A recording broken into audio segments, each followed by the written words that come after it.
სამ ჩვენ სოუსი ცივდება, მანამდე გადავიდეთ ბრინჯზე და პირველი უნდა მოხარშოთ ბრინჯი, რა თქმა უნდა, და ეხა არ მოხარშავთ, რადგან ჩვენ უკვე მოხარშეთ და გასწავლეთ ჩვენ წინა ვიდეოში თუ როგორ უნდა მოიხარშოს საუკეთესო ფანტია ბრინჯი. ეს არის შეფის ხრიკები, ვიდეო შეფის ხრიკები და ბოლო მე-20 ხრიკი არის, თუ სწორად მახსოვს. ამ ბრინჯს მოხარშავთ, მანამდე ჩვენ მომზადებთ სხვა ინგრედიენტებს, რომელიც დაგჭირდებათ ჩინური კვერცხიანი ბრინჯისთვის.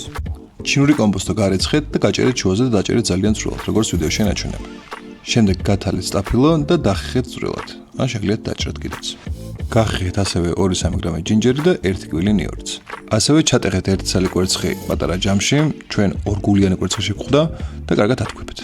ძალიან გახურებულ ტაფაში საასხით ბლომად ზეთი და დაასხით მანამდე ათქვებილი კვერცხი, რომ შეიწვას. მოაყარეთ მარილი, კარგად ამოურიეთ და გადაიღეთ ტაფიდან. იგივე ტაფაში საასხით ოდნავ ზეთი და დავიწყოთ ბოსტნეულის მოთუშვა. დავუმატეთ ჯინჯერი და ნიორი და სუნს აუშვებს დავუმატეთ სტაფილო. კარგად მოთუშეთ და დავუმატეთ ჩინური კომპოსტო. გადმოღებამდე 1 წუთს ადრე დავუმატეთ სეძამის ზეთი, ისევ კარგად ამოურიეთ და მზად არის ჩვენი ბრინჯიც.